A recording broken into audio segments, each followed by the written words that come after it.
everyone, and welcome to the P&G Alumni Coaching Webinar. I'm Ileana Rojas, your host today, and I'm so excited and honored to be joined by 3 of our 13 coaches that support this program to talk about a very interesting and very important topic today, which is leadership presence. Now, before we start our conversation, let me tell you about the P&G Alumni Coaching Team. We are a trusted and accomplished group of globally experienced former P&G women leaders who provide certified coaching services to P&G alumni. And we do this as a part of a bigger mission of the P&G Alumni Network, which is a nonprofit founded by former P&G employees to share ideas, talents, and resources with each other, our communities, and philanthropy efforts. So today, I'm excited to welcome some of my fellow coaches to join me on this topic for very important for women at any stage of their career, that is leadership presence. Okay, now let me start with introducing you to Dawn Garibaldi. Dawn has 30 years of experience working across culturally in diverse environments all over the world, in Asia, Europe, North America, Middle East, Latin America, just all over the world. And Dawn works with senior leaders who find themselves in high stakes, high change situations to master complexity with resilience, confidence, and amplifying their impact to create enduring transformations for themselves and their organization. Dawn, thank you so much for being here with us today. Thank you. Okay, and then we have Mary. Mary has over 28 years of corporate operational and talent development experience in multiple Fortune 500 companies in executive roles, and currently also works as a coach with senior leaders to help them lead with purpose and motivate and inspire others, therefore maximizing their impact in driving business and personal success. Thank you so much, Mary, for joining us today. Thank you. Thank you. And Bernice Ng, another of our incredible coaches. Bernice has over 25 years of corporate experience, also in different leadership roles in Fortune 100 companies, also all over the world, Asia Pacific, Europe, Middle East, and Asia. Bernice works with senior leaders in Fortune 100 companies to create a purpose-centered personal brand so that they can lead with authenticity and integrate their demanding work and personal lives. I've put all of their LinkedIn profiles on the screen, so make sure that you connect with each and every one of them. And as your host, I'm Ileana Rojas. And I started my career also in P&G because we're all P&G alumni, back in Mexico, where I spent 5 years and then continued through different Fortune 500 companies as well, both in Mexico and here in the US, where I'm currently located. And as a coach, I'm focused on leadership development with a special focus on women, which makes the topic of today something that I'm very, very passionate about. So thank you, everybody. Thank you, ladies. Welcome to this virtual space. So let's jump right in to the topic at hand. And according to Marshall Goldsmith and Sally Helgenson, in the bestseller book, How Women Rise, if you have not read it, highly, highly recommend that you do. It's a must-have for any women on the rise. 2 of the top 12 habits that hold women and women leaders back in being able to grow and create great impact are reluctance to claim your achievements and expecting others to spontaneously notice and reward your contributions. Now, I have to personally say that when I was reading all of them, I was like, yeah, check, yes, check, been there, done that. So completely understand this. But it just shows how important today's topic is for women who want to grow in their career. no matter what level you are in the organization. Even if you're on a C-suite level position, we see these as important barriers that hold us up. And that's where leadership presence can become critically important, not only to accomplish our professional goals, but also in many cases, the business impact that we want to create in our business goals. So I'm going to start with the first question. What does leadership presence mean to each of you? I would love to hear from each of you your stories and how, if at all, it has affected you and as you've advanced in your corporate careers. And I would love to start with you, Bernice. Thanks, Ileana. The whole concept of leadership presence or executive presence, sometimes it's shrouded in mystery a bit because we hear people talking about it, and sometimes it's not clear exactly what it means. So I like explaining it in the simplest terms. It's about our ability to inspire confidence in other people. And in the corporate world, I always think of our stakeholders as people above us, people who are lateral to us, and people who we lead. So, among the people who are above us, being able to inspire confidence in them that we're able to lead and grow the business and grow people and bring people along. Among our peers, it's our ability to have people feel that they want to collaborate with us and that they're willing to trust us and play with us.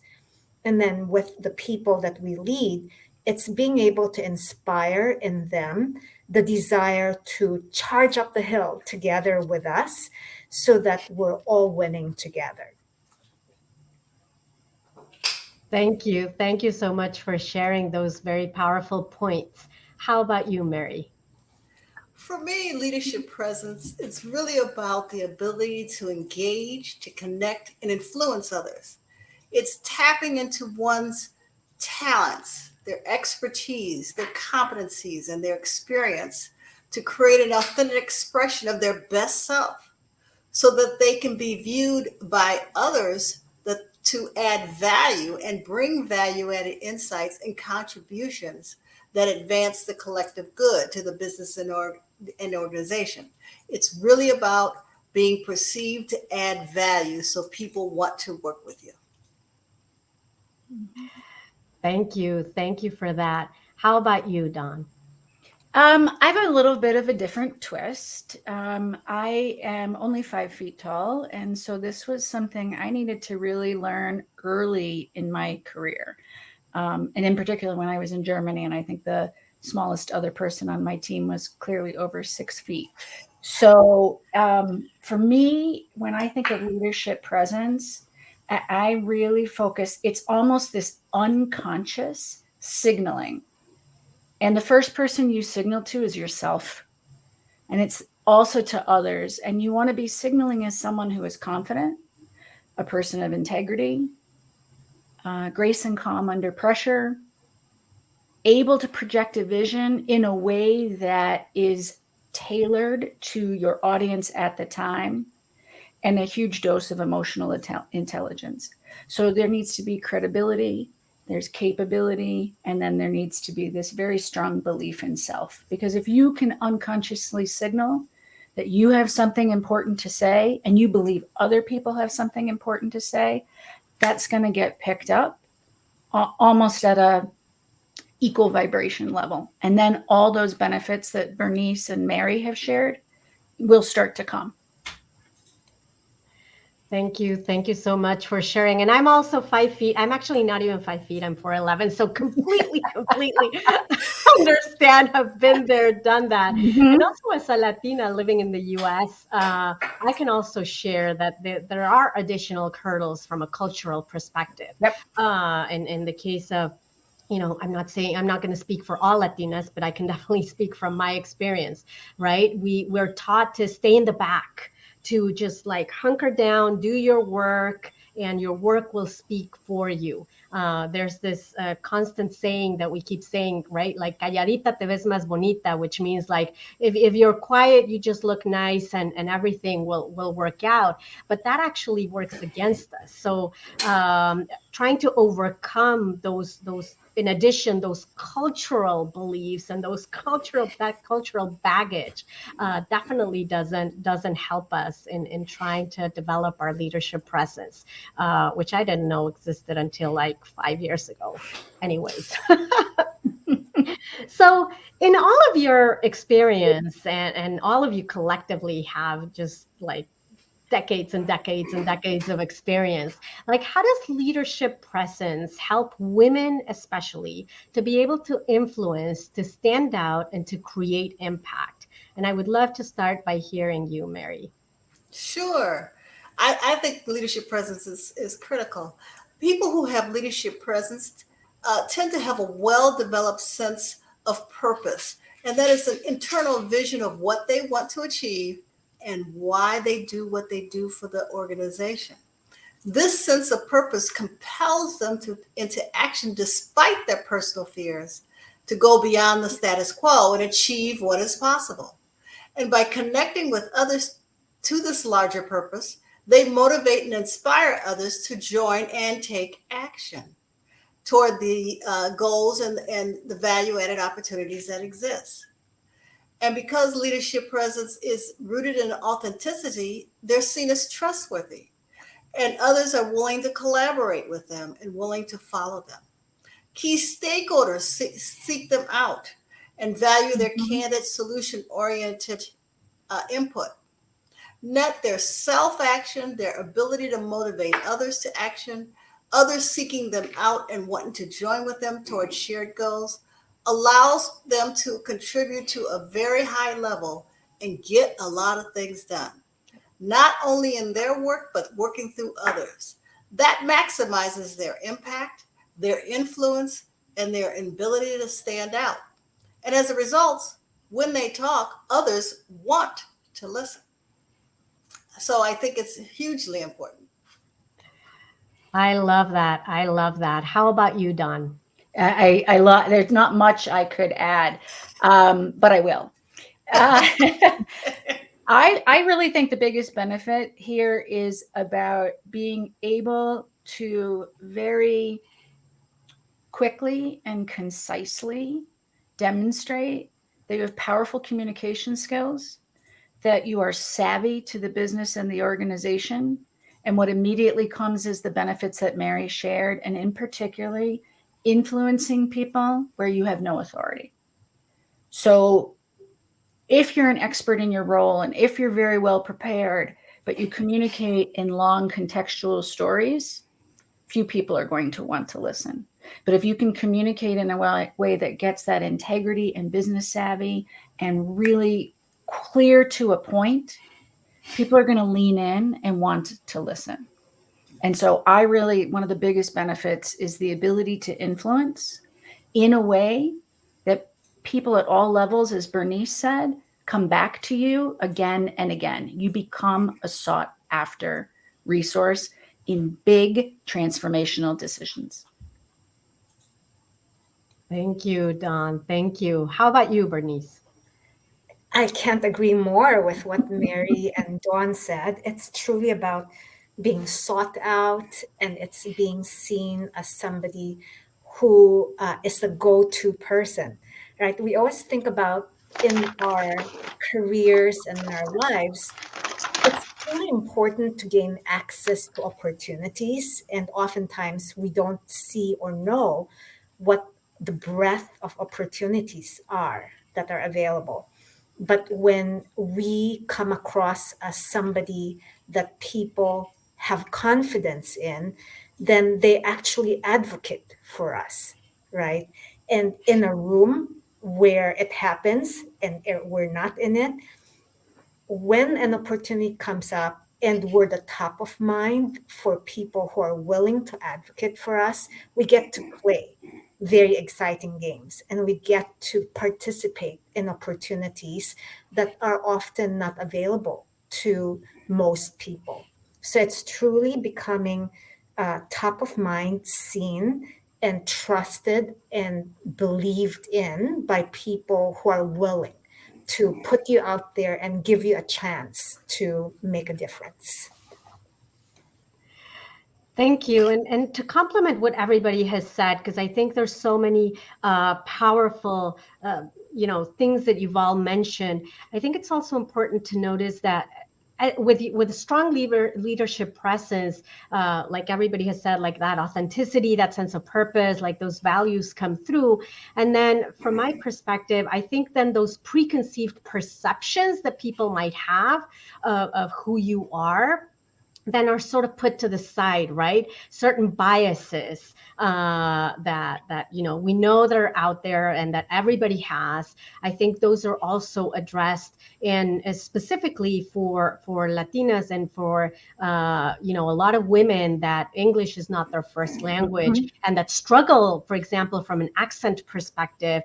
And I hear that again and again, right? Like, oh my God, people just like they don't see beyond my accent, and they try to eliminate that. But to me, I think leadership presence and being able to own that and understand how you can actually embrace your accent or embrace who you are in that way can help then overcome those biases, those perceptions, and to really show up who you are and the value that you bring to the table. So I think it's very powerful and very important what all of you have shared. Thank you so much. So, Dawn, in your experience, both personally and as a coach, what do you think are some of the barriers that many women have had in developing their leadership presence? I have two that come to mind. And one barrier is actually not asking a trusted observer for feedback. Because putting together this cocktail of leadership presence, and I want to talk about that second, if it's an unconscious signal that you're sending, you need to hear how someone sees you, because sometimes that feedback reflects something back you may not have expected. And it can be very rewarding. There can be some super positives that are going on in your projections, but it's also valuable if you hear about your behaviors and mannerisms that you had no idea might be sending an erroneous message. And this, as you talked about it, Ileana, is very important when you're working cross-culturally. And let's be clear, there's a female and a male culture as well, even if we're all in the same country or of the same ethnic background. So being really aware with the help of a trusted observer, what are you projecting? And what is hitting the mark to become that trusted go-to lean-in person? And what are you unconsciously signaling that you may not even know? And I think it's a big barrier not being brave enough and humble enough to get that information for yourself. The second one is not one size fits all. Like, we could put pictures up here today if we wanted to of different, dynamic world leaders that people would say they had great presence. But when you're talking about leadership presence, this is almost like, the thing that when people manage music and sound, right? And you want to really consider the situation that you're in, so that maybe you have to turn up on volume and you're going to turn down on speed, or you're going to be more contextual for one audience and less contextual for another one. So paying attention that not one size fits all, and being agile, both with your credibility, your competence, and your confidence, so that it's resonating in that situation. Absolutely. Self-awareness is so critically important for not only for leadership presence, but in general, right? Really knowing yourself. So powerful. I can tell you times I stepped in it and it didn't go the way I wanted. So don't learn lessons the hard way. Find that trusted observer. Absolutely. And I think it's important, to have grace for ourselves, right? And when we do that self-awareness piece, because we can be very, very hard. Mary, how about you? In your experience, both personally again and throughout your journey and as a coach, what do you think are some, or what have you seen are some of the myths about leadership presence? Some of the myths that I've seen is that it's only for extroverts. It's charisma, you're born with it. One size fits all, you have to copy somebody else, or it requires that you become a specific type of person. It's just not that way. It's not about pretending to be competent. It's not about pretending to be someone else or someone different than yourself. It's about who you already are and minding that latent capability that you already have to do it in a way that's natural and authentic to you. I love Don's perspective in terms of getting that trusted observer, and really being able to get some reflection about your actions. But it's really about your using your talents and expertise and experience and vision to add value to advance the collective good. So, yeah, there's a lot of myths out there in regards to, you know, it's charisma. It requires me to be something I'm not. But anybody and leadership presence is very individual because it's really based on your the authenticity. Mhm. Thank you. Thank you. So, so important, especially the part about, you don't need to compare yourself to others. It's about you. And I think that's very powerful. Bernice, let's turn this into now action, right? So what advice would you give to our audience here on where do they start? Like, how do they start building their leadership presence, both in person, but also virtually, because it's becoming, now the new normal. Yeah, love the action part because that's where we make things a reality. So think about how you come across in your leadership presence in three layers, right? At the innermost layer, the core, is your character, who you are. The second layer is the substance, what you share. And the third outermost layer is the style, the how you do it. So thinking about the innermost core, both all of us have talked about authenticity. It truly is crucial to be somebody who is seen as genuine, real, somebody who operates with integrity, consistent with your values, and someone who operates with humility, because that's the part that people would resonate to, right? Regardless of what you say, people sense who you are. And if at the deepest level, there's a clear resonance of who you are, what you stand for, and it's consistent, people truly resonate with that. Then, as you work out from your innermost core, think about the substance of what you communicate, right? Are you able to communicate compelling vision that lights people up, that makes them want to follow? And do you go about this with practical wisdom, right? Are your thoughts about how to navigate through this journey something that reflects clarity and confidence and composure? Then the outermost piece, which is where, ironically, where most people start, is the style, right? Do you look and sound the part? And of course, from a style perspective, it's important to show and come across as assertive, believable, and genuine.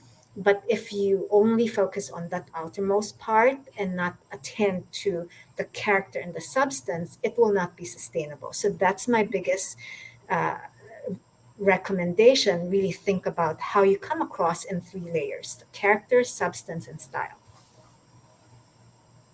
I love that, Bernice. You always bring us down into like very specific action action items. Well, I think like we could just go on and on and on with this topic, but unfortunately, we're coming to the end of our time. So I would love to just hear any final words or nuggets of wisdom for our audience so that they can take away. And I would love to start with you, Don. There's one final piece I would also like to add is that our leadership presence is not only about us. It really is about that interaction with the others that we're with.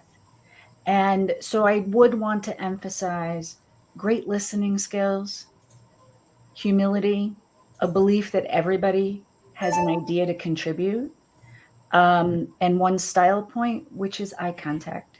Because making that connection to the other person is what causes them to also want to lean in.